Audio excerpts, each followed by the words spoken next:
ខ្ញុំបានឃើញបងប្អូនម្នាក់ដែលគាត់និយាយពីថាទៅប្រទេសកូរ៉េអញ្ចឹងណាហើយវីដេអូនេះមិនមែនទៅប្រទេសកូរ៉េទេវីដេអូដែលខ្ញុំបានមកលេងចិនប៉ុន្តែគឺខ្ញុំបានទៅលេងកូរ៉េដូចគ្នាបងប្រុសគាត់បាននិយាយថានៅពេលដែលគាត់ទៅ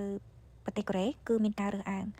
កន្លែងនេះមួយខ្ញុំសូមនិយាយចេះដែរដោយសារតែខ្ញុំអត់មានបានប៉ះពាល់អារម្មណ៍ជាមួយនឹងបងប្អូនប្រជាពលរដ្ឋនៅកូរ៉េទេគ្រាន់តែថាពេលដែលយើងទស្សនាអូតែលអញ្ចឹងទៅពេលដែលយើងចុះឡើងចតាយន្តទៅតែងតែមានជនបរទេសជាច្រើនជាពិសេសគឺជនជាតិគាត់តែម្ដងជនជាតិកូរ៉េហើយយើងឃើញគាត់មានកូនជូតៗយើងចេះតែ hello ដាក់កូនទុយៗរបស់គាត់អញ្ចឹងទៅគាត់ក៏សួរនាំយើងអ្នកឯងមកពីប្រទេសណាអីចឹងទៅហើយយើងក៏បានឆ្លើយថាយើងមកពីប្រទេសកម្ពុជាកម្ពុជាអីចឹងទៅពេលនោះប្តីប្រពន្ធរបស់គាត់អីចឹងគាត់អាចមើលមុខគ្នាខ្ញុំមិនដឹងថាគាត់ឮហើយគាត់មានអារម្មណ៍មិនទេខ្ញុំគាត់ដឹងដូចគ្នាប៉ុន្តែលើបងប្រុសគាត់និយាយទៅខ្ញុំក៏ចាប់អារម្មណ៍នឹកឃើញនិយាយរឿងហ្នឹងបន្តិចទៅមានអារម្មណ៍ថាទឹកមុខគាត់ដូចជាមិនសប្បាយចិត្តឬក៏ទឹកមុខគាត់លក្ខណៈថាឆ្ងល់ខ្ញុំពិបាកបែងចែកដែរកន្លែងហ្នឹងគឺគាត់លក្ខណៈថាគាត់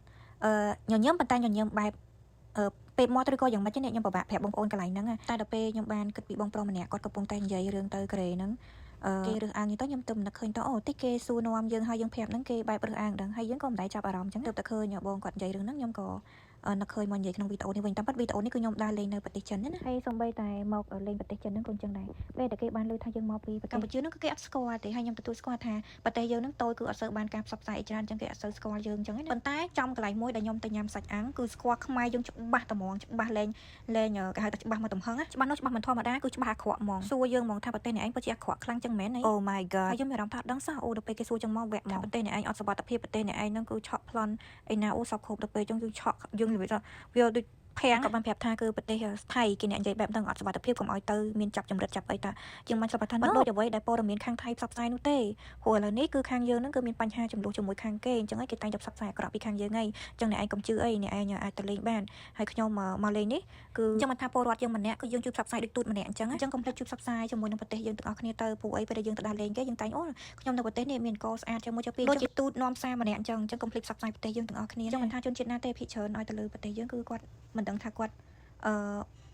មិនចូលចិត្តប្រទេសយើងឬក៏គាត់ស្គាល់ហើយគាត់រើសអើងឬក៏គាត់មិនស្គាល់តែម្ដងនេះយើងពិបាកបែងចែកដែរមិនអាចទៅបន្ទោសពួកគាត់បានទេព្រោះអីយើងគ្រាន់តែមើលទឹកមុខមិនដឹងថាគាត់រើសអើងឬក៏គាត់មិនស្គាល់ស្រុកយើងឬក៏គាត់ពេបមាត់ជ្រៀងតិចតួចហ្នឹងគាត់គិតថាគាត់មិនស្គាល់មិនទេណាពិបាកបែងចែកថាគាត់នឹងរើសអើងដែរទេ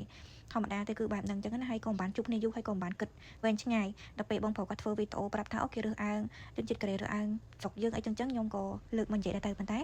ចង់ប្រាប់បងប្អូនថាជាតិសាសន៍ណាក៏ដោយ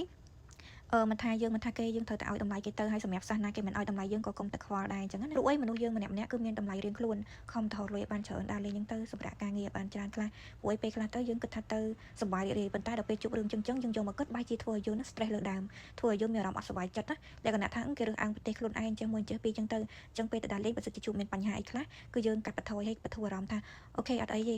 វាជារឿងដែលចៃដន្យទេគិតថាគេមិនបានរើសអើងយើងព្រោះគេមិនសូវស្គាល់ប្រទេសយើងអញ្ចឹងឬក៏គេមិនស្គាល់ប្រទេសយើងអីចឹងទៅអាហ្នឹងយើងបន្លំចិត្តយើងមិនចឹងណាបើយើងគិតថាគេរើសអើងអីចឹងទៅនាំតែយើងអត់សុបាយចិត្តណាអញ្ចឹងគឺអញ្ចឹងទៅប៉ុន្តែជាក់ស្ដែងគឺដូចខ្ញុំប្រាប់បងប្អូនអញ្ចឹងបែរយើងទៅលេងក្រៅប្រទេសភាគច្រើនគឺគេអត់ស្គាល់កម្ពុជាទេអញ្ចឹងណាគេអត់ស្គាល់កម្ពុជាទេអញ្ចឹងណាអញ្ចឹងហើយបងប្អូនយើងដែលបានចេញទៅដើរលេងអីកុំគិតច្រើនពេកតែប៉ុណ្្នឹងឯងជូនបងប្អូនដើរលេងទាំងអស់គ្នាសប្បាយណា